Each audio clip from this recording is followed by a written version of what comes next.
What's up, everybody? Welcome to THS Wrestling. Happy Sunday. Hope you had a good weekend. Facebook.com/THS Wrestling News. YouTube.com. Hello, YouTube. YouTube.com/that hashtag show. Instagram.com/THS.wrestling. Matthew, hello. What's up, Maddie? Thank you, everyone, for joining us. We're going to be talking about AEW and some WWE stuff. A little bit of a format change.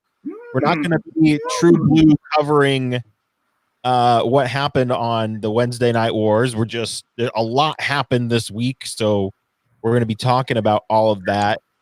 Thomas, hey. Thomas Frank? We returned to YouTube. Don't call it back.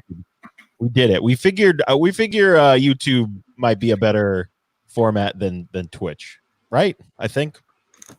Exactly. Ninja left Twitch, so did we. Fuck Twitch. Not really though, just joking. No, Twitch is great. I have fun on Twitch. I'm John. Which way? That's Neeson. Opposite. That's Johnny. How you guys doing? What's up? I'm doing good, man. Sitting here, been watching Hunter. So that's been great. What about you? I'm doing okay, as you see with my One Punch Man t-shirt right now. Doing okay. I see. Everything like that. Props to Hunter x Hunter. How many episodes you are into it? I am on episode 30-something. Oh, shit. You got a good run ahead of you. It's literally on right here. Like, it's really one of my favorite animes. Like I tell people all the time, it's either the greatest anime ever made or maybe the worst, depending on how you look at it, but that shit's fire. It's up there with Demon Slayer with me, so, you know. Have you watched Full Metal Alchemist yet, Neeson? I have not. So I want to get to that. Like, I mean, of course, like Dragon Ball Z is like my favorite anime. Like, I saw the subs, like searched out the subs early in high school and middle school, like was before they came over here. So it's the animation has to intrigue me first. And so if you see like Demon Slayer, like that animation really caught my eye. And then Hunter was the animation, but not only that, just the way they do the storytelling is different than to me. It's not a tournament, but it's not about like it's a journey, and it's not really a bad guy. It's more a evolution in yourself sort of thing. Yeah. Like, and rather than having a big bad. That's the dope thing about it. It's one of the few shonens where it's like, because like John, in most shonens, it's like the main character is like Goku. He's like the strongest person or trying to become the strongest person to whoop everybody's ass. Hunter x Hunter, Gun's not even the strongest motherfucker. And it doesn't even happen for a while. It's just about everyone else like in this world and like, exploring the story of it. It's fucking fire. You gotta dude, you got so much cool stuff ahead of you. I'm envious. My love for wrestling was renewed this week. I have a queue of matches I've been going through. I've been watching some of my non-New Japan promotions. So Noah, All Japan, Big Japan, all that stuff. I've been watching a lot of that. So I'm making my way through my back catalog, and soon I'll be caught up, because you're never really caught up on professional wrestling. You're never caught up. Before we get into AEW, I just wanted to thank everyone who has watched the panel that we did last week. Thank you for watching that. If you haven't and you're watching this on YouTube, after we're done broadcasting here, there's a link in our in the hashtag show YouTube, and just click that and check it out. It was a lot of fun. We had Johnny Gargano, Drew Gulak, who we will get to in a minute here. We had Noel Foley, and we had Mike Rome. So thank you to all of them. Woo! It was a lot of fun. Neeson helped me out a lot on that. Unfortunately, due to the internet, Neeson couldn't join me. We were pretty bummed, but we soldiered on, and a lot of the questions and formatting came from Neeson. So I appreciate that, sir. You guys did amazing. If you guys don't know, if you guys haven't saw it, we actually got WWE's Drew Gulak's last interview. So as we get into that, but yes, go check out that interview and that panel. It was incredible, and yeah, I'm just happy it all came out. Yeah, it came out really well. So let's get to AEW, guys. This Saturday, Double or Nothing is happening, which is pretty crazy to think that we're actually going to have this event. As hashtag Henson the little pup runs in here, and he's doing his whole thing. So basically, we've got two. The card is coming out, and we have two big matches. And the biggest match that I'm still kind of puzzled by is we are going to have a stadium stampede between the Elite and the Inner Circle. Now, there's a lot of questions because mainly this is, I mean, the one big thing is it's going to be inside of the Jags Stadium, which is very interesting. But who's going to be on this Elite team? Is it going to be the Young Bucks, Kenny Omega, Matt Hardy, and who's the other person? I think Hangman probably will be there. I think we're gonna get Hangman come in. That's my prediction for it for sure. I can see that too. And I'm also thinking about the formatting because like the fact that they're calling this like a stadium stampede now, it makes me wonder, did they see Money in the Bank? Or like you saw WWE's idea for it. I was like, yo, we can do something like that, but put our own spin on it. So it makes me wonder like how it will be like compared to that. Like, will there be like same like comedic segments, or will they maybe try to do like kind of like we talked with the Undertaker and those segments, like some more production stuff. I'm sure that's what it will be, but man, let me tell you, I hope it's nothing like the Money in the Bank match because I know we didn't talk about Money in the Bank last week, but I watched it and it was garbage. I hated it. Oh, you didn't like it? Yeah, I didn't like it at all. I was so bored. And I'll tell you why. The comedic bits didn't hit at all. None of them were funny. There was just a random doink guy, and then it was like they were food fighting, and Paul Heyman was eating a sandwich for some reason. It was I did not the outcome, love both outcomes, which we will get to in a minute here, but I did not like it. Go ahead. Michael says Pineapple Pete should be the other member to the Elite. He could. I agree. Dunkerton has been killing it on the indies for years. He's been in Chikara. He lives in the UK now. And I mean, he was wrestling Chris Jericho. Granted, it was a squash match, but it was pretty cool. I also got props to Jericho. You've been talking shit about Pineapple Pete leading up to that on commentary like every week. And it was like a nice little build to that. That was kind of dope. What are you Matthew says, well, first of all, it's Pingle, sir. I don't know what that is. That was the best Money in the Bank I've watched live. So I assume you've just never seen Money in the Bank in your entire life. Damn. That's what I'll say to that. So do you think that the Double or Nothing would have crowds since Florida does have free testing for all people in Florida? And if they have been tested, because they made a point to show the yellow wristbands that people has been cleared on Dynamite.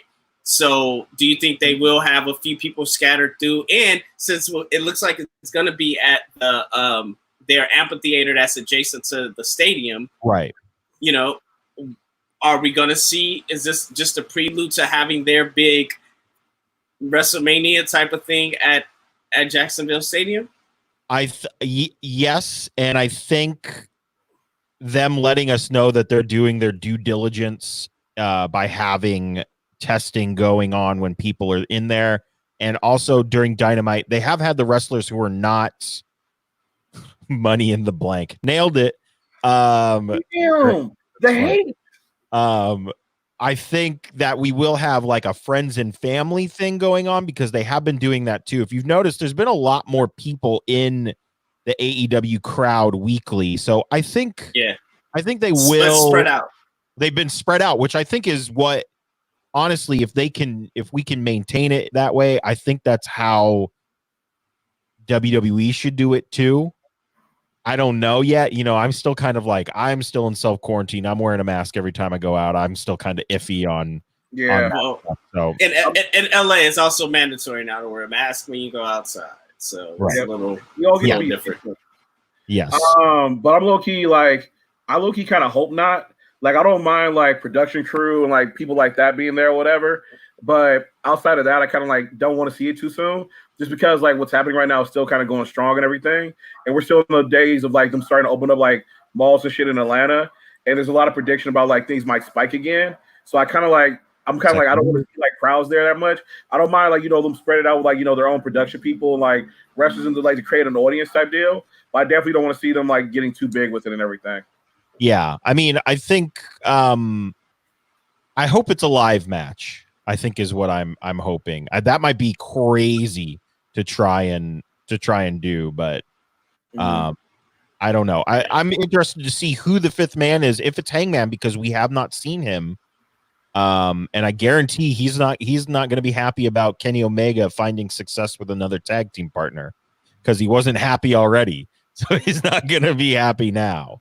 So that should be interesting. Another fun thing that we found out is Mike Tyson is going to be presenting the winner of the TNT Championship tournament with the TNT Championship. What do you guys think about Iron Mike, who apparently is has a third fight with Holyfield? Did you read about this? Oh shit, for real? Yes. So they're creating buzz around it. Tyson posted 2 weeks ago of him training. Holyfield posted 1 week ago of him training. And then Holyfield said, you know, he wants to fight Tyson. We're going to have 57-year-olds in the ring fighting. I'm not looking forward to seeing this, but I am looking forward to see TNT Championship being given away by Mike Tyson. I think it's a smart move with Tyson dominating the headlines with no sports being involved, and that will bring mainstream media to AEW. I think it's smart. I think it's something that WWE really slept on, because they had the same opportunity they could have done with at Mania. You could have had somebody instead of Grunt bringing in mainstream media. That doesn't really do it. Or you could have had it with Becky. You could have somebody be the person that hands over the belt to Asuka with Becky. During this time, anything dealing with sports, anything dealing with, like, you know, there's no sports on TV. So ESPN, FS1, all these sports channels are going to eat this up. So it's a smart move by AEW. And I honestly think they went to The Rock first, and The Rock was like, I can't do that, because The Rock did it for. You know what? I bet they did. And they were like, oh, well, we just do Tyson. So that's just my guess. But yeah, man, I think it's smart. I mean, the friction that would cause for The Rock to go do that would burn a lot of it. It'd be great, but also it'd be like, I don't know. Yeah, I mean, go ahead, John. Go ahead. I was gonna say I like it, and it kind of fits like AEW's like whole like unofficial moniker in a way. I bring it back like the energy of the Attitude Era and everything like that, because Mike Tyson did have some like classic Attitude Era moments. So I like it for that reason. And then two, like you said, it's great promotion for his match coming up. We get that cross brand stuff going on, everything like that. Because low key, like boxing has been like low key kind of struggling lately. People have been talking about, because you know they've been doing those social media star matches like Logan Paul versus this other dude, and they've been like mainlighting or whatever. So they're just trying to find more ways to bring energy back to boxing. So like it makes sense marketing wise for like making all these moves and shit like that. So I'm all for it. Like we haven't seen Mike in a minute. And real talk, I'm low key excited for that Tyson Holyfield match, mainly for the fucking jokes. Like I'm predicting headgear. Like Holyfield's negotiating headgear. I'm not getting big spikes, motherfucker. Like I'm looking forward to it. I don't want to see anybody die in the ring. I do think that if they do the Tyson versus Holyfield, the undercard or double main event should be Conor McGregor versus Mayweather Part 2. If you really want to bring boxing back, you have these two headline, and then also you put on that card, you put Tyson Fury versus Anthony, what's his name from London, the big, I forget his name, but you put those, like if you really want to bring boxing back, you have those three guys, you have those three main event matches that everybody wants to see. You put those on one card, and that also will help with AEW. And I see that Timothy Tim says Tyson. He hasn't heard a lot about Tyson. Well, you haven't been watching ESPN because that's all they've been talking. They've been showing the video clips of him training with his trainer nonstop. So, and it's only one clip that he has on his Instagram that they've been showing nonstop. Just showing it. So so it's great, man. It's great for wrestling. It's great for boxing. I'm excited about it. I'm not excited about the match though, but I'm excited about Tyson handing over. I think from the little preview. I mean, we're not going to talk about AEW at length, but the little preview of them brawling, I had a little hope for it. It got kind of creative there. But man, that Cody driving that truck was like the worst thing I've ever seen in my life. Such not a good payoff. Like when I heard it, it was like, oh, she's got a truck. Yeah, Cody. The fuck? Did he just park that shit? And it was he tapped the barrier that had trash cans in a chair in front of it. First of all, there's nobody there. Why do you have a barrier in the first place? Second of all, you should have just drove it. If you really want to make it look crazy, drive over the barrier. You're in a Ford S-150 that's lifted with the tricks pulled out of it. Like, just drive it over, and it'll make it really look like a badass. Like, exactly. I didn't understand. You drove from Atlanta to Jacksonville to show off your truck, and you didn't really show it off. I don't understand it. And low key though, I was hoping he would kind of crash into the ring or some shit like that. Because you got all this fucking free time. You own this shit. Fuck it. And just you get tested a couple of weeks ahead of time to see what would happen if you did it with people in there. Because that would have been badass and something we haven't seen before. Just the way he did it was just it was just so fucking anticlimactic. It was he hit those guardrails. It was like, oh wait, I own this. Fuck that. No. We on a budget right now. Like, the fuck. All right, let's move on to WWE here. Oh yeah, I saw that. Double T coming with the heat here. Cody comes off like an angry reject who has something to prove, but he's trying too hard. I will say that segment was very try hard. Sometimes. But I thought the pull apart was fun. I thought they did some creative stuff in there. So we'll see. We'll see what happens. But let's move on to WWE. I guess the biggest news of the week is the opening segment of Monday Night Raw. We were teased that Becky had a major announcement, and a lot of people were thinking she was going to retire. As soon as she said, I'm filled with joy and sadness, I knew she was pregnant, because you're not joyful and sad if you're going to retire. You're just kind of sad. So she comes out with the Money in the Bank briefcase, and she has Asuka come to the ring. I thought the segment was great, by the way. Yeah. I thought they did a really good job. She opens the briefcase, and because she has the combination, which I thought was also very funny. Yeah. And the Raw Women's Championship is inside, and she goes, "You're the champion. I have to go away for a while." And she says, Asuka celebrating was hilarious and great. And then she gets back in the ring. Yes, she gets back in the ring and says, "You go be a warrior. I'm going to go be a mom." And it was such we talk about real moments. And Asuka was like, "What?" Like, it was great. It was very cool. It felt like Asuka didn't know that's why she was getting the title. Like, it really felt real in that moment, because when she said what, and then she did under her breath, like, "Are you for really?" Yeah, and then she's like, "Yeah." She's like, "Oh, congrats!" Wow! Like, oh my god, congratulations! And I thought it really set the tone. I thought Raw was a great show. I thought it was one of the best Raw shows that they had during this time, and it really set the tone. And when I tell you, I was emotional. I was in it, but what really got me was Becky looked at that camera and said, "I'm gonna miss you." She mouthed, "I'm gonna miss you guys," and it hit me. I was like, "Oh my god!" Because and then I went to reading her Instagram in the line where she said, "In 2013, I came to the PC and I knew no one. Now I'm leaving with the family." Yeah, it was like it shows. She said in the middle of that, she said, "I accomplished all of my dreams, and now I'm leaving with the family." And it's like in life.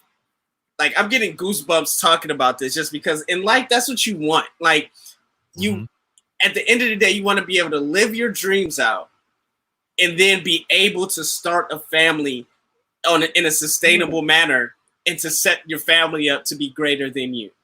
And this girl has traveled the world, like literally traveled the world, has done everything from being a stewardess to a clown to taking acting classes to being like she's never going to touch the ring again to coming to WWE on a whim and headlining WrestleMania after being looked over and like being an afterthought to 3 of the 4 horsewomen and headlining WrestleMania. And now she's met the love of her life, got engaged, now is pregnant and going to start a family. And like, to me, I'm just like, God damn, that you can't write that. Like, congratulations, Becky.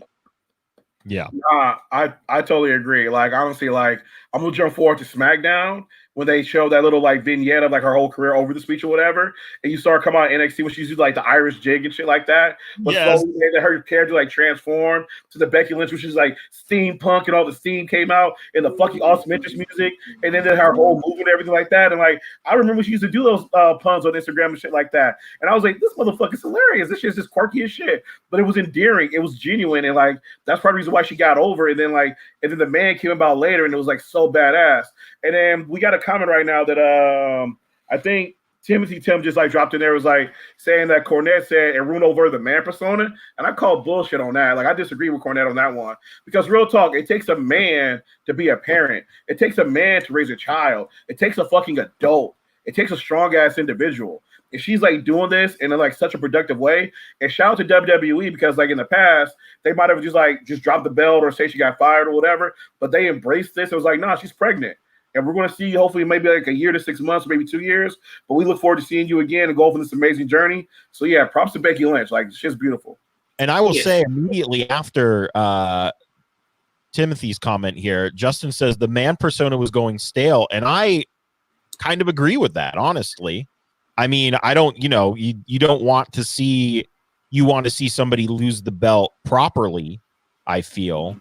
But, I mean, I do agree. Like he says, when she comes back, she's going to be so over, and I agree. And I mean, hopefully, she takes her time and doesn't try to come back too soon. But yeah, I'm happy for her. It was a great opening segment, and yes. What did Cornette say? He said that the segment ruined all of her credit as the persona of the man. Mm-hmm. Okay. Assume that is what was said. Timothy, correct me if I'm wrong. If that is the case, you have to look at your male privilege in the mirror and really stare at it very hardly. If you think that's the case, that segment ruined the man persona, because if anything, that segment makes her a stronger human being and quote unquote the man. Like everything I just said prior to that. Plus, she's having a baby. No person on this panel, no person in this chat room, because I don't see any females, can talk about having a baby. And so this woman is literally giving up her dreams and her aspirations and to continue this thing that she built. And not even saying really give it up, she's setting it aside to do something even greater, something that over half of the world or under half of the world can't do. Like men can't have babies, and she's able to do this. And it's a greater purpose. So yes, if you feel that she ruined that persona, then you need to look at yourself in the mirror and just understand that you need to check yourself, because it's not a ruin, at least in my eyes, and at least in most of the world's eyes. It's like, yo, you're going to do something great. Congratulations. Yep. Yes, the gimmick did get stale for sure, but that was no problem with her. I mean, that was no fault to her, because she had nobody to go, like she had no other personas to go up against. Like when Austin without The Rock, without Mankind, without Triple H, without Vince McMahon, without Undertaker, without you could go down a list of high people doing an attitude there, would not be Stone Cold Steve Austin. And he would tell you that to your face. is that they didn't have those other personas to go against the man. So fuck Jim Cornette. Yeah, and to piggyback off you, I agree with everything you just said, Neeson, because like that's some like patriarchal bullshit right there. Because imagine how powerful it'd be if like back in the day, Stone Cold Steve Austin got his wife pregnant. He comes out to the ring and was like, "Yeah, I got a little rattlesnake in the oven. I'm about to take a year off, go help my wife, raise my fucking child. But as soon as I come back, I'm whooping everybody's candy out." Some shit like that. That would be a powerful moment. And the thing about it is, though, like I would love to see some shit like that. And Becky Lynch may have started a trend of us seeing wrestlers maybe do that, where like they take some time off to go raise their family for like a year and then come back. That's some powerful, responsible shit. It's what you would want to do. Like you would want your parent to do that for you. So yeah, kudos to her, and I hope we see this trend go on further and further. There we go. Exactly. Look at this. Look at this. Shout out, Kat. What's up? Yep. Fuck Jim Cornette. Perfect. All right, kids, let's move on. Easton versus Jim Cornette. We booking that shit. Start practicing your boxing, Easton. Let's move on. In my corner. Yeah, great shirt, great pickup. We go from one Money in the Bank to another. Mr. Money in the Bank, Otis, guys. What are we thinking of this? What a week Otis, what a month Otis has had. He got the girl. He got the Money in the Bank. He's living large, and he's main eventing on SmackDown. How are we feeling about Otis being Mr. Money in the Bank? I'm fucking loving it, to be honest with you. Like, real talk, like, when I was watching that Money in the Bank segment, I was loving it and enjoying it. But I was watching, I was like, why is Otis here? And then, they do the food fight and stuff like that. I was like, oh, he's here to, like, do the comedy and blah, blah, blah. Okay, that makes sense now. But then later on when he wins, and I'm like, he won? And then, like, literally, I watched SmackDown this week because I was like, I want to see how they're going to do this. But real talk, though, they got Otis over for me. When he came over and started talking about his mom raising him, about how he had a learning disability, so his mom got him in sports and everything like that, and, like, the shit he went through, I was damn near tearing up. Like, if Becky Lynch had it happen this week, that would have been my emotional moment for the week right there. And that shit was beautiful. And to see him now, like, get Mandy and, like, to see the storyline's going to do with him, I got to say I'm loving it. I do, though, feel bad for Tucker because I'm like, I don't know where he's going to fit in here. Like, I figure I'm going to do the general, like, tag old tag partner versus old tag partner feud, because that night they had him tag team with Braun Strowman and everything like that. It was like, damn, Tucker's kicked to the curb that quick. And so I'm interested to see how that's going to play out. But real talk though, like when I got done watching SmackDown, I was like, fuck, this is a role model. Like, especially when we consider like Eugene, a lot of stuff that they did with Air, which is kind of disparaged to like learning disabilities and people like with different mental capacity, whatever. Like to see him come out and own that shit and show he's a success to where he is right now, I'm like, y'all don't fuck this up, because this is some dope shit you're doing right now, and I'm totally behind it. So I'm loving it right now. That's me. His learning disability, just for those that are wondering, is he's dyslexic. Ooh. I did some research on that, because when you said that, I went, oh, and he's done some interviews in the past about it, and I guess she helped him out. His mom helped him out a lot, and he gravitated towards sports, so she pushed him in that direction as well. And I love working on all this stuff. Sorry, go ahead. I love Otis. I remember, I think I've spoken about this. He randomly had a NXT championship match against Ciampa a while back, and it was a great match. I was very impressed by it. And for him to be Mr. Money in the Bank it's different. I didn't see it coming, and I'm interested to see where they go with it, because it's different, and we need stuff that's different, and I'm excited to see. Hopefully, man, I hope they don't Damian Sandow this. Mm-hmm. I hope if anything, he cashes in and has a good match. I would love for him. It would be very interesting to see this story where he becomes. He doesn't get fucked over in any way. He wins the belt. He still has Mandy, and we just let that story play out. But I mean, that's kind of a non-drama story. So we'll see what happens there. I like it. I like that Otis won. I'm fine with it. I agree, because like low key, we know the summer's always the time for experimentation. Like when they gave Jinder the belt and shit. And so it's always interesting what they do, because sometimes, like, we give Carmelo the belt. Oh, that was cool. That worked out. We give Jinder the belt. I don't know about this. But Otis, I'm like, I'm loving this experiment thus far. I want to see where it goes. What do you think, Nice? Don't you dare hinder Jinder, first of all. I was like, first of all, don't hinder Jinder. That's number one. And it didn't work because he was championship. He was a champion for over like 100 days. So it worked. That's longer than Sasha Banks was fucking champion. But we're not talking about that right now. Yeah, man, I think the Otis thing, I think is great for this time. Do I think he's actually going to win the championship? I don't know, man. I definitely see them they're making it like they're doing what they should do.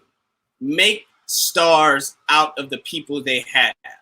Right? Like put the people you have in the front. They don't have to win, but you just have to make stars out. You have to make sure people know who they are. You have to make sure people care. So by doing that, of people being fans of Otis and now him being in the limelight and him getting more exposure, I think it's great. It's a personality. He has a story.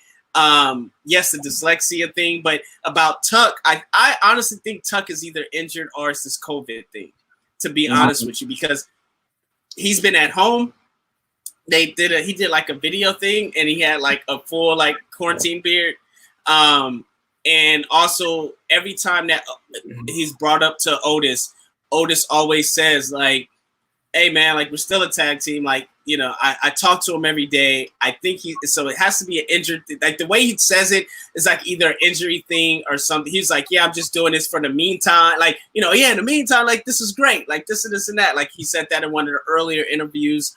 And also just about the dyslexia thing. He also mentioned that Tuck helped him a lot on the road.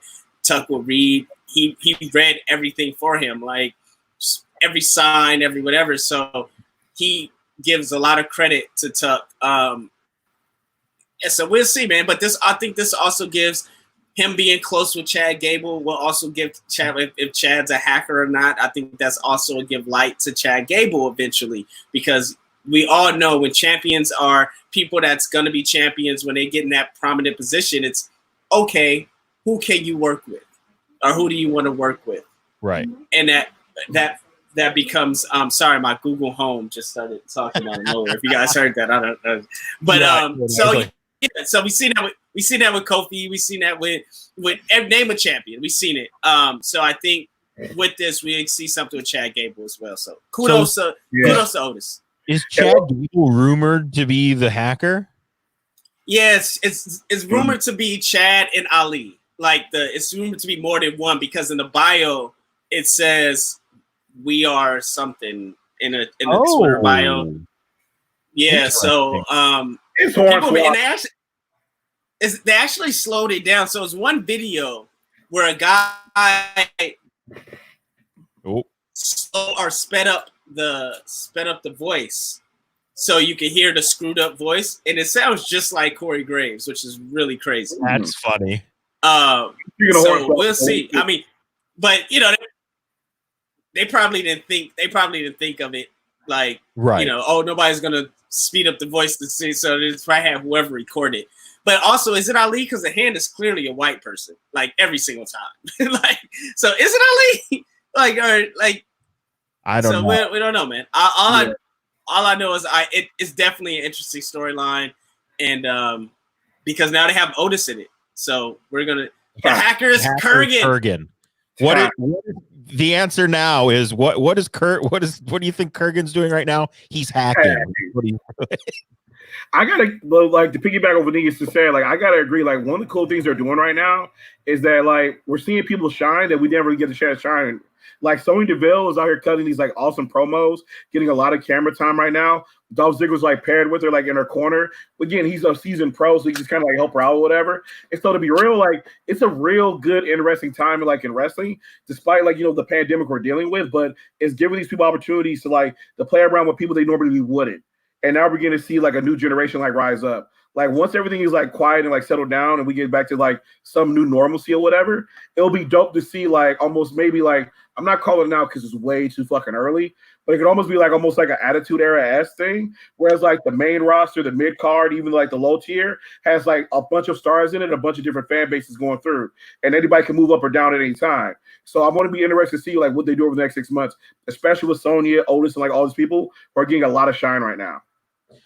We don't have time to dive into Sonya or SmackDown, but let me tell you, that promo pre-tape that she cut was the best shit she cuts ever.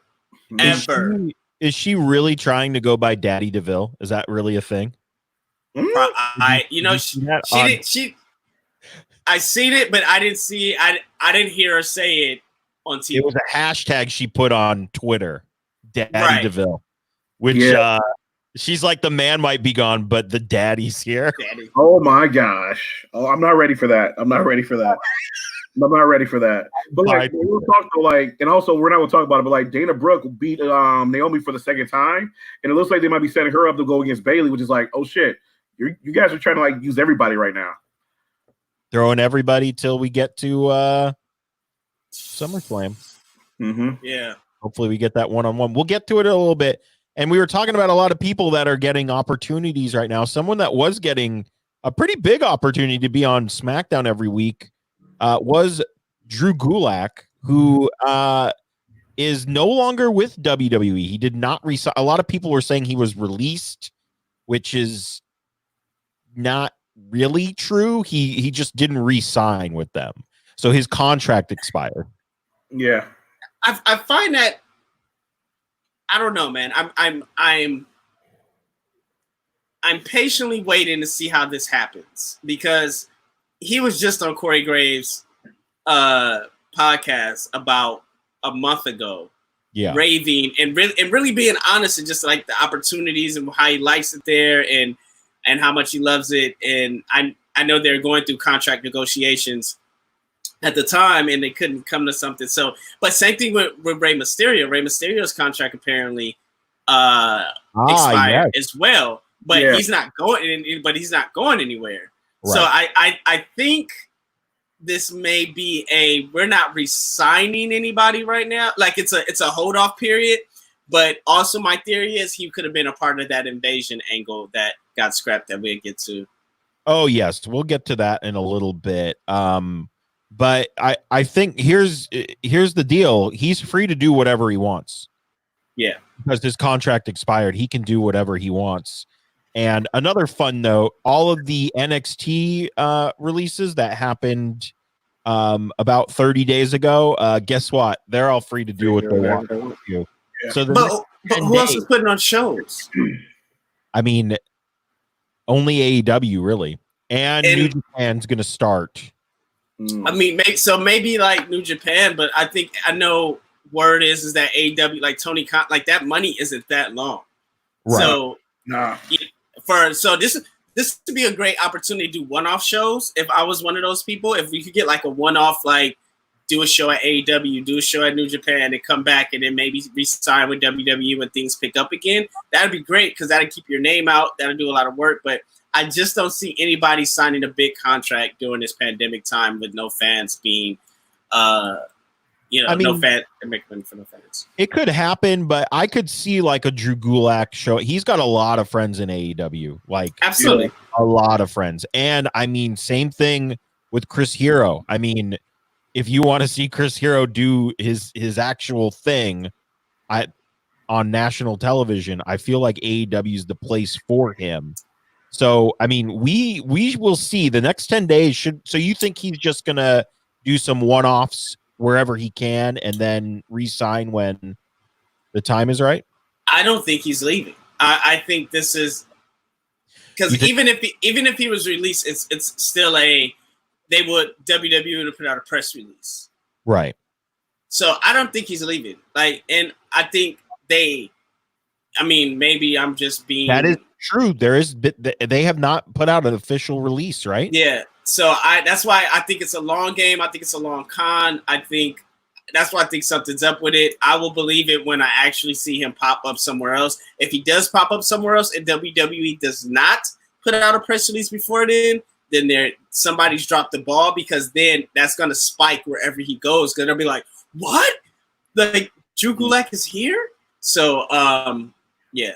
Go ahead. I was going to say they also didn't squash him. Like, think about this, though. He had a match on Daniel Bryan on Friday night for the IC title tournament or whatever. And if they wanted him to like leave on bad terms, they would have squashed him, kind of like they did Matt Hardy, or just like took care of it. But no, that was a good fucking match. It was a mat-based grounded match and shit like that. And they've been doing some shit with those two, like developing something. I don't know what the fuck it is, to be honest with you, but they're doing something with them. So, like, I wouldn't be surprised if he comes back in some other capacity or with a new gimmick or just like something else or whatever. And to Nisa's point, like, think about this, though, is that like we do got a pandemic and you did just do a massive fucking layoff. It'd be a pretty dick move to be like re-signing people and bonuses and all that shit right now. So it just might also just be a financial decision. But like, let us get shit under control. We need to figure out like we're going to talk about like SummerSlam and blah blah blah and blah blah blah, and then we'll figure this out in a minute. But you good for right now. Yeah, so we'll see what happens with Drew Gulak. I would be surprised, but I would not be shocked if he shows up at Double or Nothing. That's just me. Wait, but real talk though, does he still have 60 days? No. Oh, when it expires, he can just go? Yeah. It's gone. It's expired. He's It's expired. He's good. Everyone that was with NXT that got released, they were, I think, paid for 2 weeks, and then they could do whatever they wanted 30 days from their release, which is Friday or last Friday. I can't remember. All of these days, every day is exactly the same, much like that 9 Inch Nails song. Moving on. Yeah.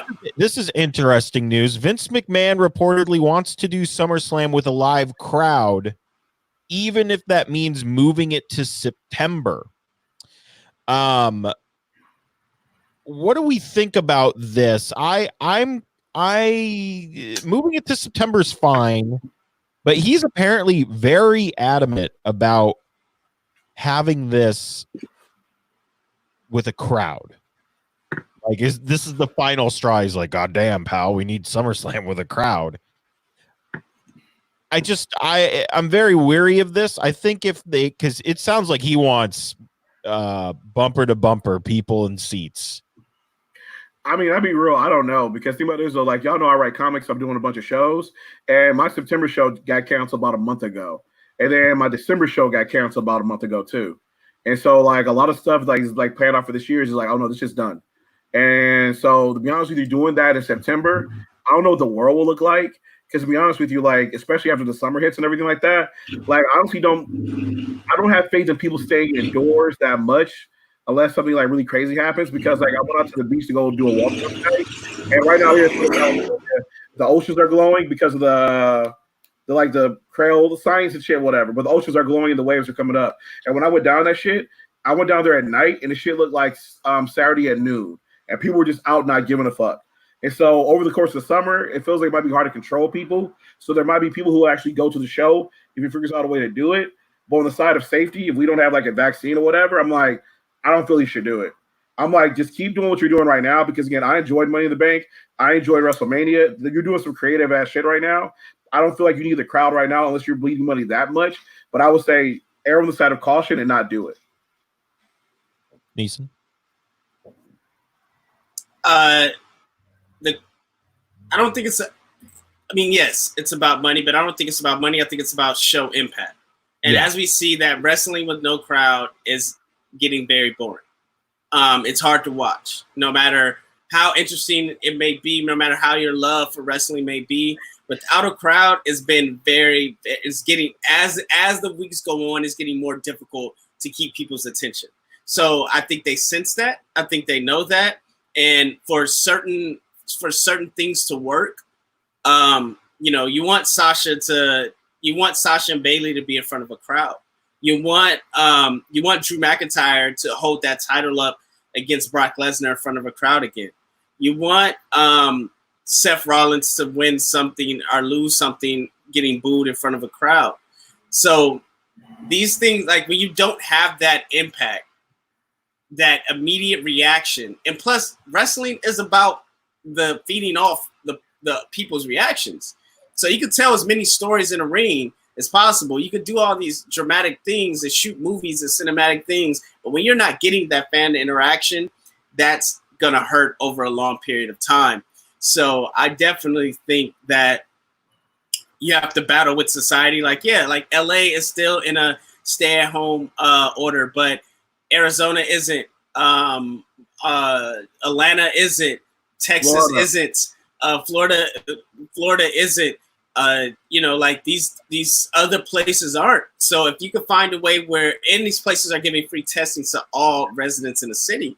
So if you could find a way to, hey, we're gonna do it in Florida, and if you have been, if you want to come, you just have to show that you've been that you tested negative for COVID-19. Like, if they could figure out a way to do that, then I say absolutely do it for the safety of everybody. You do that. If you could pack out a stadium or arena by doing that, you do it, because I feel like it's necessary. But if you can't, and it's too much, it puts too much hassle on the city, on the medical department, is whatever the case may be, then don't do it. Yeah. Like, I agree with you, because the thing about it is, though, like, for me right now is because the fact that, like, the governor of New York, in a hilarious segment that was damn near sexist, he got tested live in front of everybody on YouTube. And the thing about it is, though, he's like, we'll know the next day. And that's my whole thing about the testing right now, is that it takes a day. Like, if they figure out a way to speed up the testing, or blessedly will we get a vaccine by July, then I'm like, cool, do it. Because if you can do the testing, you'll know, like, within, like, a certain time frame, like, 10 minutes, cool, going inside. He's like, oh, fuck it, you can pull this shit off. But if you can't figure that shit out, then that's where I'm like, fuck, gotta hold on. But if they figure out a way to do it, then I'm like, cool, then you can start running with shit. Because to be honest with you, NBA is starting practice this week, and I'm really fucking interested to see, like, how the NBA season is going to go. Because in a lot of ways, like, for me, like, I was thinking about watching basketball with no audience, and it's very similar to wrestling for me. It's a lot more fun me watching basketball with a crowd there. Well, I mean, as we know, the Last Dance doc is airing, and we saw one practice, and people would have watched that practice all day, every day, which was the Dream Team practice, and which was considered one of the best basketball games that was ever played that wasn't televised. But the clips of it, like, that was no audience, we would have watched it. I've been to high school games, I've been to college games, there was barely anybody in attendance, and I watched it. I think the problem is over a period of time. And without getting too much in about a COVID or coronavirus conversation and political stance and health stance and how whoever feels about these things. Right now, the facts are, we do have tests that take a day, and we have tests that you can know within 45 minutes, within an hour. These tests are out now. Like, LA has rapid tests. We have that.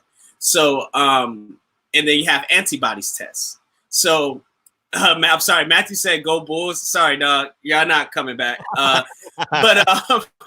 Sorry, this is not happening. Sorry, Matthew. But y'all not in the playoffs either, so it's cool. We beat the Lakers, so we're good. We beat the Lakers every time, so we're good. I don't have a playoffs. Go ahead.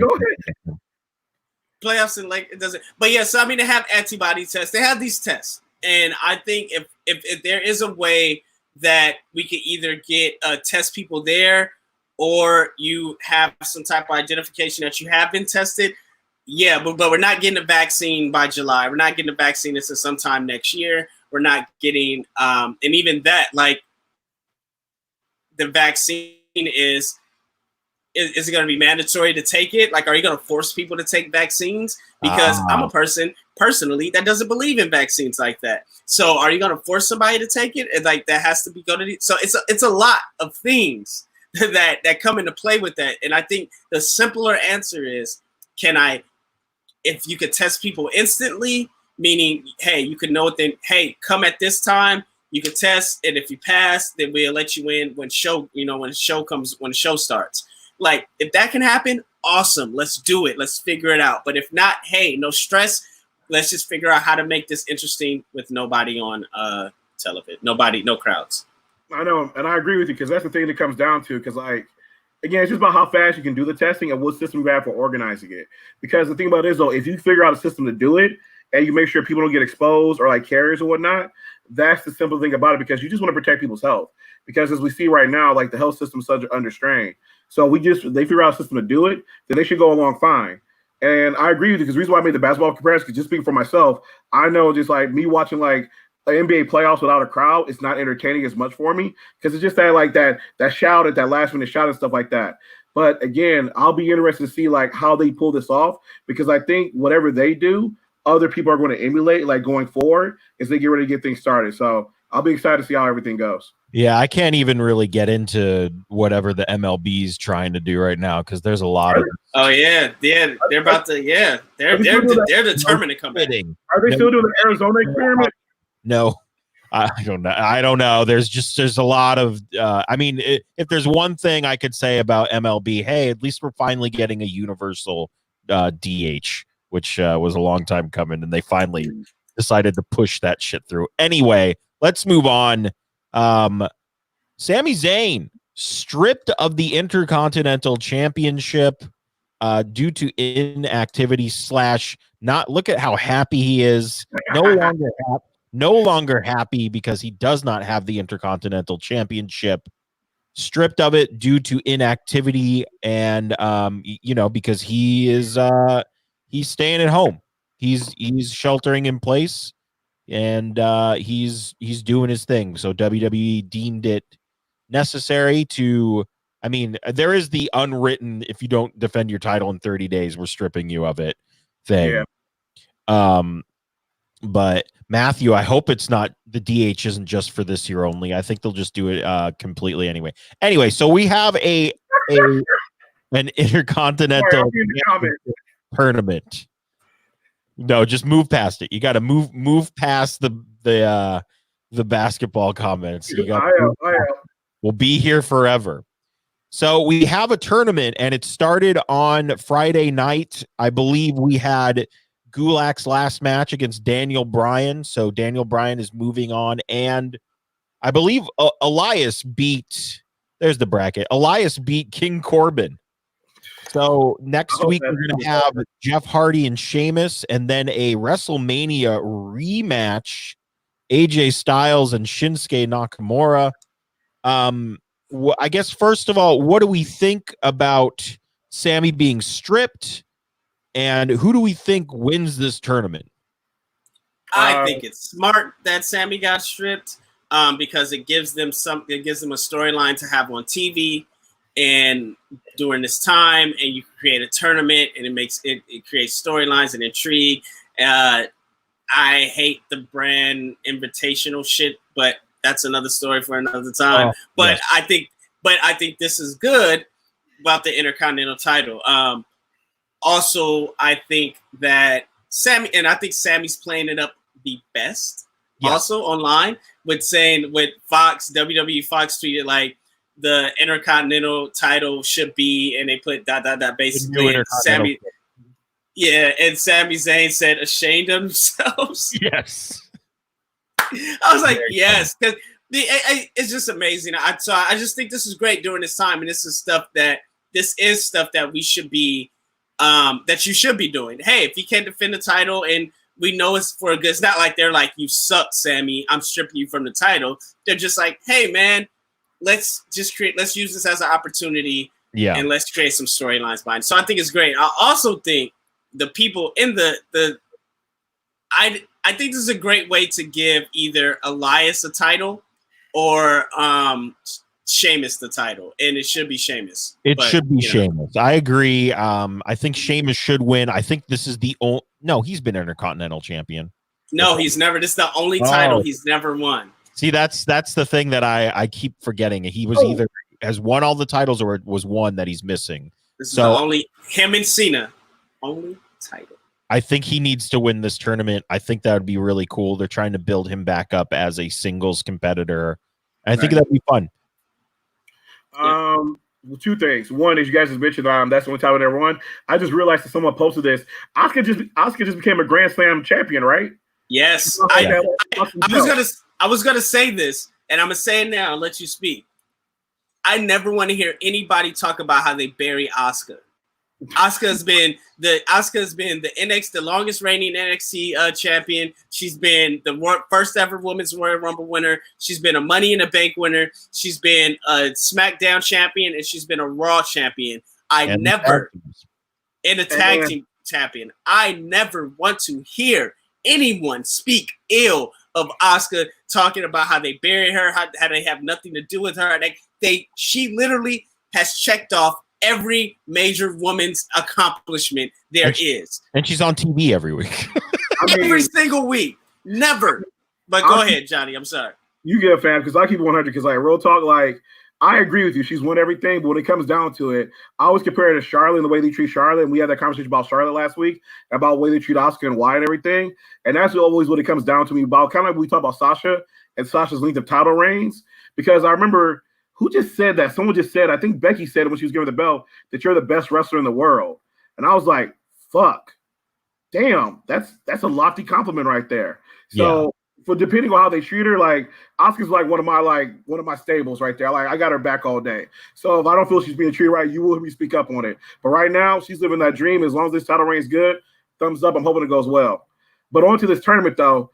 I'm fucking excited for this tournament. I know some people are going off online about Sami Zayn getting stripped of the title, but kind of like what Nisa said, like he handled it like a pro like you're supposed to. He got on Twitter and fucking healed it up. It was like, how dare you? I'm undefeated. I was never taking the title, which means whenever he comes back, that's exactly what he's going to fucking say. He's going to feud whoever has the belt, and we're going to get some cool matches out of it, hopefully.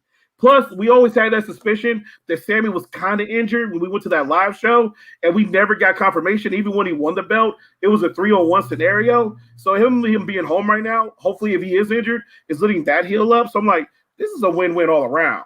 Now on to this fucking tournament. For as far as the winner goes, I'm cool with like whoever wins it.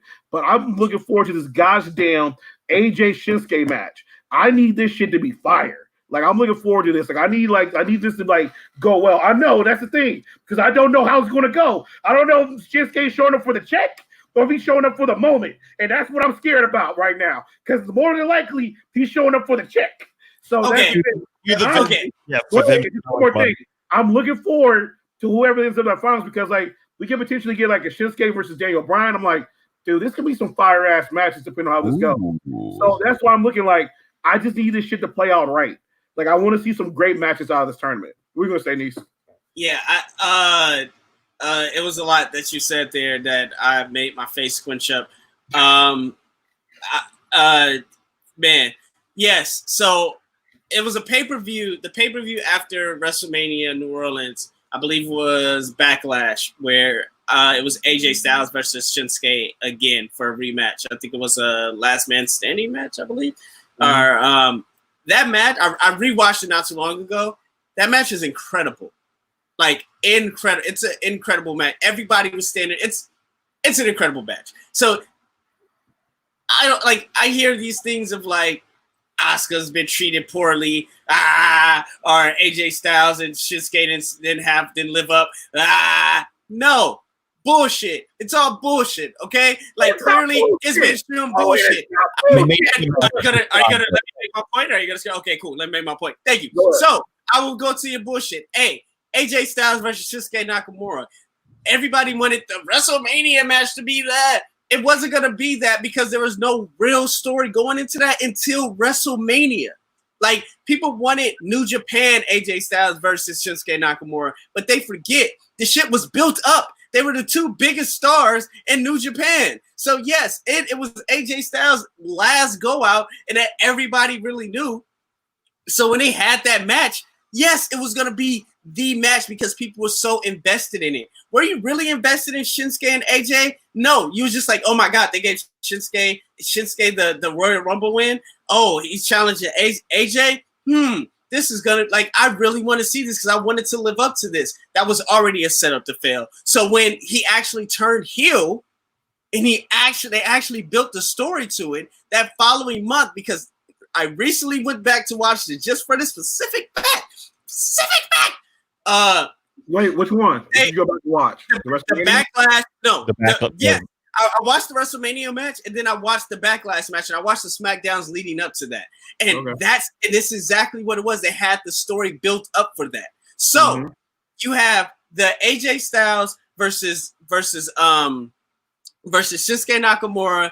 Oh, it was Saudi show. Whatever show was after Mania, that's where they had it at, and it was fan-fucking-tastic. I mean, why? It's because they had a story built from the WrestleMania match. So, no, you can shake your head all you want to, but that's what wrestling. That's what wrestling is about. And then you go to Asuka talking about if you go to Asuka talk, you gotta stop talking. You gotta stop talking over me. So if you go to Asuka, if you go to Asuka, and you keep talking about it, I would speak up if Asuka wasn't this and this and that. Man, I can't get it through people's head enough that if they didn't like this person, they wouldn't have all the accomplishments in TV time. I get they're not using the person how people want them to be used, but that is your own personal that's your own personal feelings, but that does not prove the fact that they're not burying somebody. So when you see that AJ Styles and Shinsuke Nakamura is on this card, yes, they're gonna tear the fucking house down because there's no crowd. And as you see, the real wrestlers, Daniel Bryan and Drew Gulak, like SmackDown has come to like and I know he has a shirt that says the Wrestling Purist, but SmackDown has turned into the Wrestling Purist type of show. So you see AJ Styles and Shinsuke Nakamura, they're gonna have a fucking no, I'm not going to wait for rest holds crowd. They're going to have that type of match. They're going to have that New Japan match, which is going to be fucking fantastic. So that's why all my faces were squished up when you said this. I'm just like, where is this coming from, guys? Like, I know personal feelings, but I also know facts. And I like to err on the side of facts rather than personal feelings. I think Johnny was shaking his head because of where the event took place. Exactly, because real talk, I don't support blood money and shit like that with the politics side of it. That's why I'll shake my head, because I'm not going to watch any pay-per-view that takes place in that country. That's just a personal belief of mine because of stuff that's happening. That's why I was shaking my head. And I put my mic on mute because I wasn't saying anything to help you out right there. All right, so I'll go through it. So first off, Asuka, I never said she was buried. And the thing about it is, though, I just say it goes to the way she's being used when I compare it to people that are being used within that company. Because we talked about this last week. I do not like the way they push Charlotte all the fucking time and they ignore other fucking talented people in that fucking program. Because, again, we look at Sasha Banks, we look at Asuka, we look at Kairi Sane, and Kairi's thinking about, again, hypothetically going back to her home country or whatever to be with her husband. I'm looking like, bro, you got to use these people while you got them. And the thing about it is, though, is that, like, again, we talked about this later on, like, in the when they were feuding with Becky and she kept having those feuds with, like, Natty and all these other, like, fucking people. It was like, dude, use fucking Asuka. She's right there. Use Kairi. Use these different people. So when it comes down to it, I agree with you. I'm not saying she needs to be the face that runs the place, but I'm just saying utilize the chess pieces better. And that's what I'm saying, because I agree with you. She has accomplishments, but it's about your way you're also being utilized. And then going to AJ versus Shinsuke, like that WrestleMania match was disappointing for me. And I'm not one of the people that watched the New Japan wrestling match. I was disappointed because I've watched them do their stuff they've done that year, where I saw Shinsuke do all that amazing stuff at NXT and then come over to the main roster and everything like that. I was like, oh, fuck yeah, I can't wait to see how this plays out. I've seen AJ Styles go from like having feuds with Roman Reigns to those amazing matches with John Cena. So I was like, cool, I want to see how this plays out because these are just the two amazing wrestlers. And for me, I was like, I felt like I could have watched this shit main event a Raw or something like that. So that's where it's coming from for me. Again, I didn't watch the Saudi Arabia match because, again, like I said, personal politics, I will never watch a match that takes place there. But again, I'm hoping that this match lives up to it because we talked about this before. There are a few matches recently that Shinsuke had that we kind of got excited about, and we kind of said, like, yeah, Shinsuke kind of mailed it in. So that's what I'm looking forward to right now, just seeing how that plays out.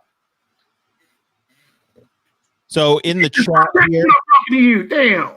In the chat here, Matthew says, is it Jeff Hardy is a 4-time Intercontinental Champion, so he has won it, and I'm pretty sure he is some sort of a Grand Slam champion. AJ has never won the Intercontinental Championship.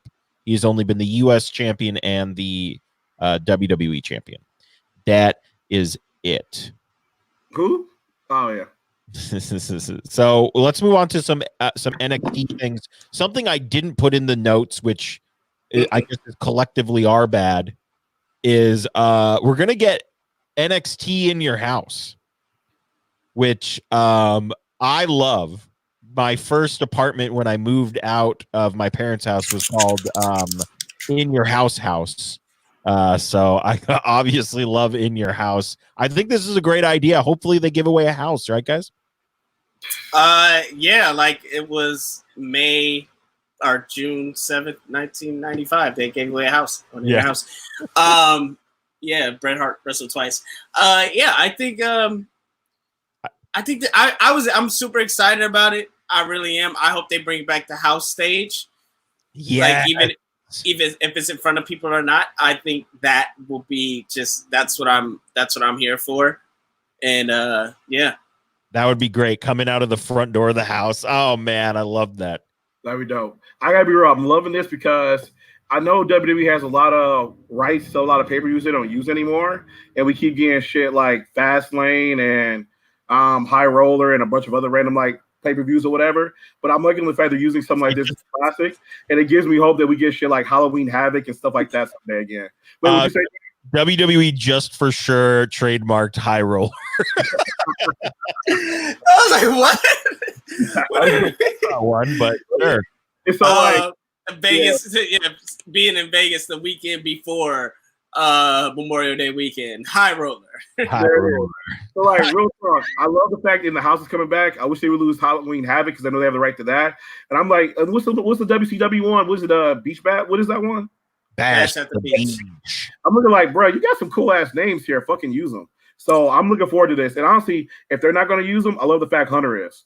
Hunter's like, shit, we got shit over here we're not using. I'm gonna fucking use it, and it's smart. Games.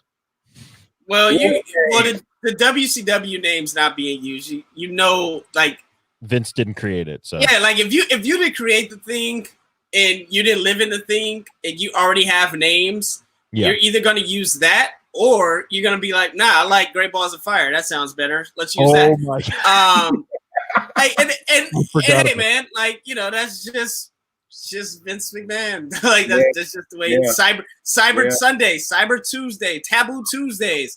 There's a litany of things that they could have used instead of that. But yeah, maybe we'd get a Halloween Havoc, but probably not. Because they don't believe in it. And that's just what it failed as in his mind.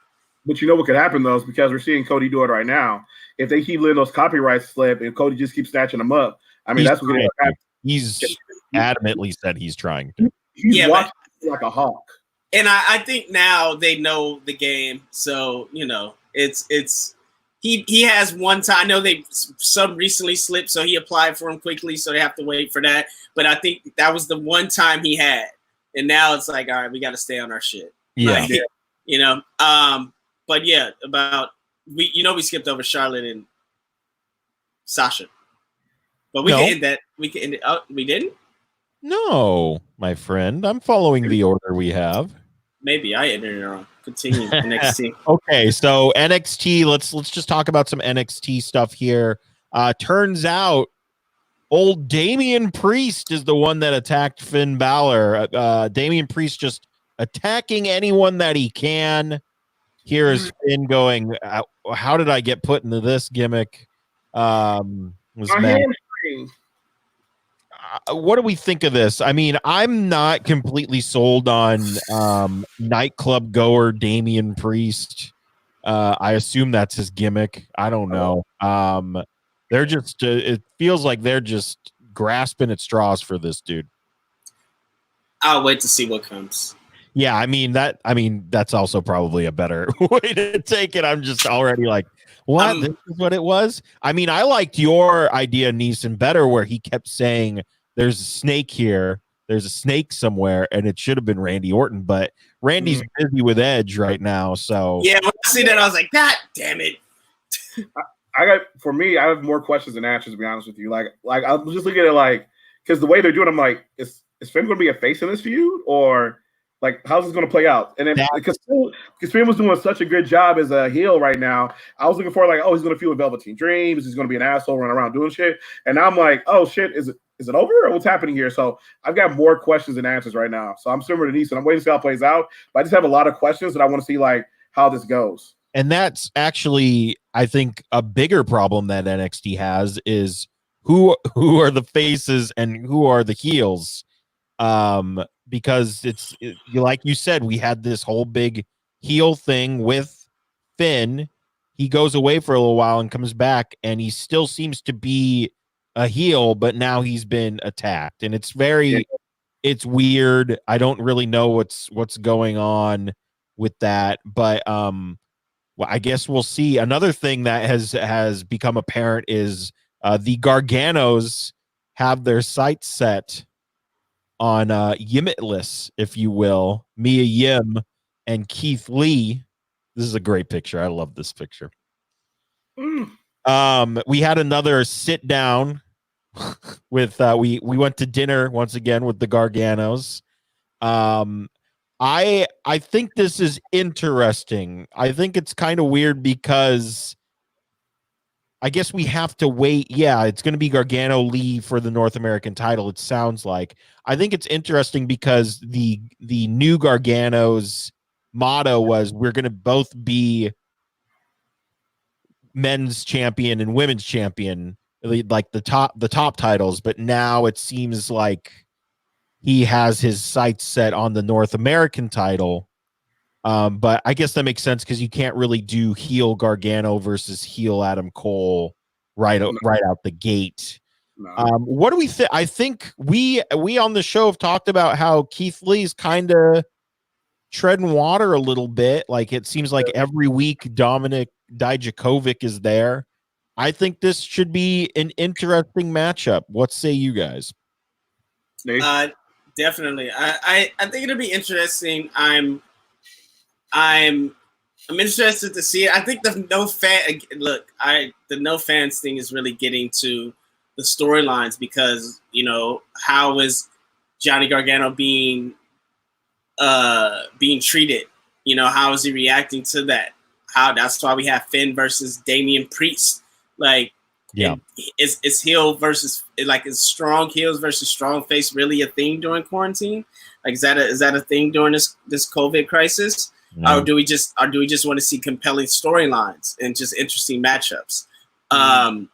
So I think I think now is just like the interesting factor. What can we do? We have a big guy versus little guy. We could do the mixed gender tag teams thing, and then it also builds.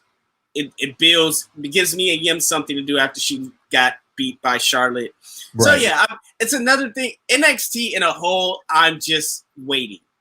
Yeah, man. I got a text from my friend Kyle. Shout out to Kyle. I've been watching. Kyle. I've been watching wrestling with him since I can't even. It's been years. He was my wrestling friend back home. He texted me and said, "Why does NXT suck so bad right now?" Like he's just like done with it. And I've been receiving a bunch of messages like that, and it's very interesting. I mean, you know, the ratings tell the story, but we for weeks said NXT had a better show than AEW, and it seems like all of a sudden they just hit the brakes. Yeah, momentum. Yeah, I think they definitely hit the brakes. It's very, very strange. I agree, because like to be real with you, like when it comes to intergender matches, I'm not always on board with it because it always feels kind of like less actual match and more just like PR stunt or like publicity thing or whatever. Kind of like when they did that one tournament, or like with John Cena and the Miz had their thing or whatever. It doesn't always feel like a match. It just feels like, oh, this is a cool thing that we're doing. And so, to be real though, at the same time though, NXT's got enough credibility with me over the years. So I'm like, Trips, I'm going to trust you. Like, I want to see what you're going to do with this at the same time, though. So I'm giving them the benefit of the doubt to see how this plays out. But it is interesting, though, because it feels like a little bit of a derailment. Because after, like, those 2 weeks ago when they're like, we're going after the top belts, like, I understand, like, kind of like you decent said, like, him versus Adam Cole right now. But it just feels like, okay, you're going after that belt versus, like, maybe just feuding with somebody first and doing something else. So it feels a little bit awkward, but hopefully it's just growing pains and things will start to smooth out in the coming weeks. Yeah, we'll see. We will see. We had Charlotte show up on SmackDown, and that's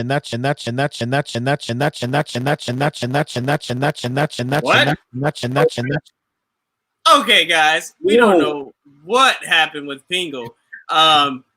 So we're just gonna take this out. That was really weird.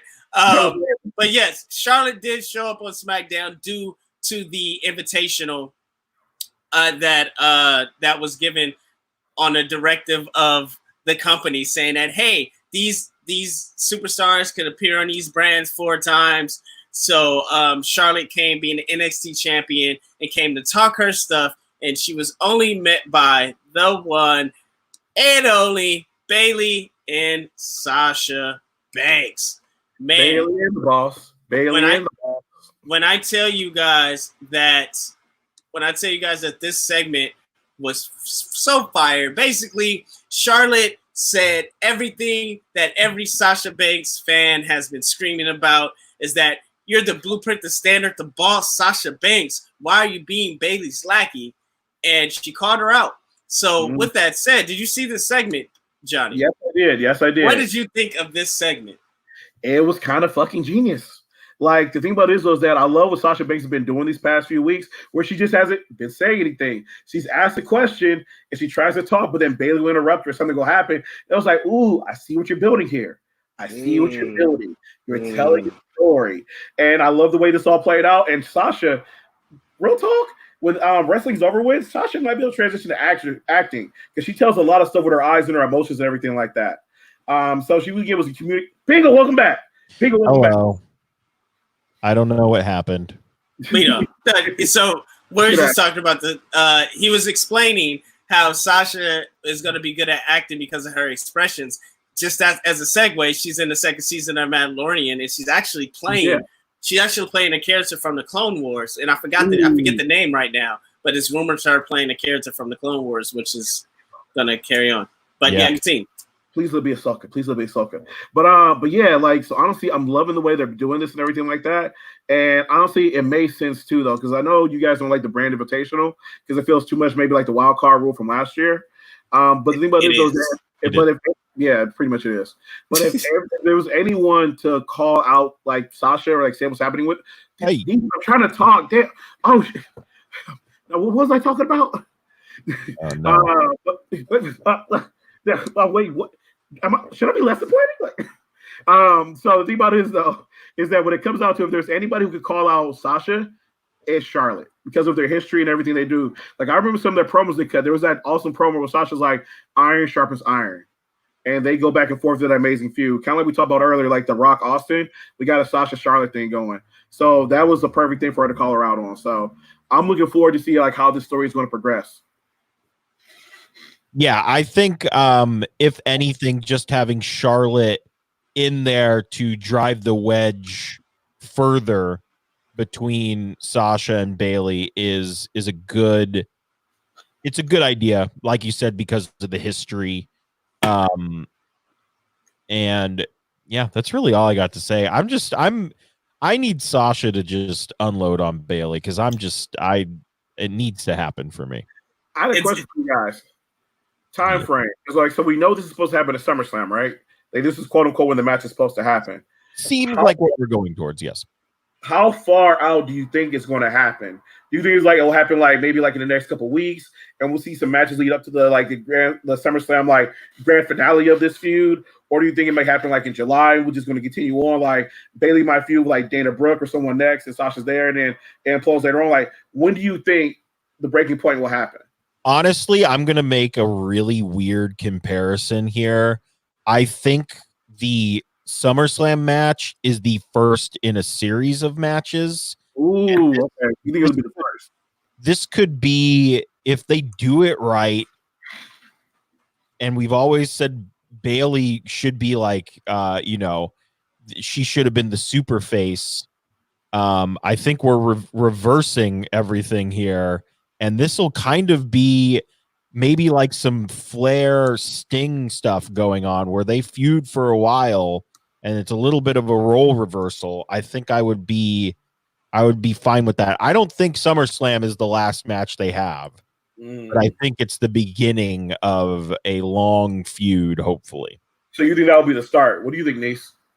I think, yeah, man. Depending on how this quarantine thing happens, I definitely think it'll last to Mania. I think we're gonna get a run to either. I think you're gonna get a run to either Rumble or Mania. I wouldn't be surprised if it starts at Survivor Series, and that's our feud going from Survivor Series to Mania. Wait, so you don't think it might start to Survivor Series? Like, yeah, I think maybe Bayley has a big title match at SummerSlam, and then she loses or something happens where Sasha is involved, because the whole time Sasha's been losing because of Bayley. So maybe one time Bayley loses because of Sasha, and that starts the real friction. And then we get a Survivor Series, like it starts at Survivor Series, like the hard turn. I mean, who knows? Like, all I know is that they have so much meat, and Sasha has so much to dive into as a character. that I think it's great that it's building up, and it's so long that people are clamoring for it because I think this has been since they came onto the main roster, right? Since Bayley came onto the main roster. Right. So this has been for the last 4 years that they've been like, stop, go with this. So we're all clamoring. We all want it. And I just think, just give us what we want. Give us what we want. And we apparently won't be getting something because WWE has apparently canceled. They canceled a huge storyline because of the coronavirus. And it was said to be on the scale of the Nexus Invasion debut and the McMahon limo explosion. Now, the McMahon limo explosion was crazy, but that Nexus debut is probably one of my favorite moments in Monday Night Raw history. It was chaos, and it was a lot of fun. So, I mean, whatever the storyline was going to be would have caused chaos. It would have caused that buzz, and I'm honestly not sure what it would have been. My prediction was it was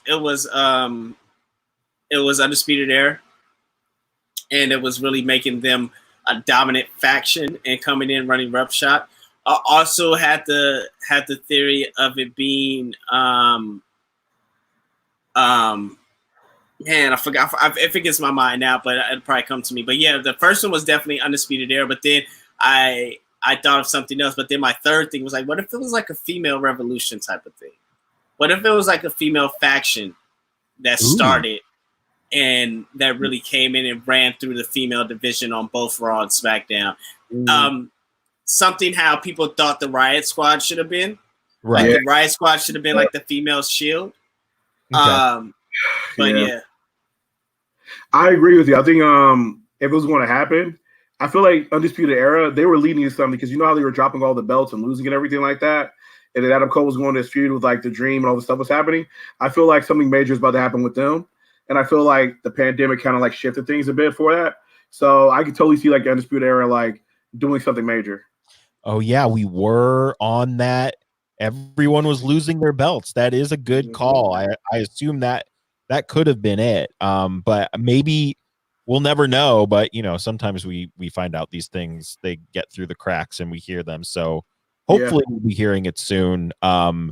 Just a fun tidbit to go out on. We're going to get on out of here. Does anybody have anything they would like to plug? Man, shout out to 123 Pins for the amazing shirt. Yeah. I got a small shirt, got a medium. I don't know what I was thinking. You know, quarantine pounds did me in. And guys, just stay safe and keep living. Keep working on yourself during this time. Yes, absolutely. Johnny? Shout out to our chat and everybody who tunes in to watch us every week. Thank you guys so much. Yeah, thank you. Appreciate you dropping the facts in there. Kat, thanks for letting me know Rosario Dawson's going to be playing Ahsoka. Looking forward to that. I'm really excited. And again, like Lisa said, stay safe out there. Be careful. Wear those masks. And again, we'll get through this together. Yeah, I echo those sentiments. And if you have a friend who is a independent artist, make sure you support them. Make sure you check out us at all of our social media handles. They're all in the corner there. And I think that's it for us this week. Facebook.com/THS Wrestling News, Instagram.com/THS.wrestling, and YouTube.com/that#show. But most importantly, guys, that#show.com for everything trending in geek, pop culture. We're just waiting for you, Johnny. I tried to do it last week. Culture. Sorry, my bad. We'll see you guys next week. Stay safe. Deuces.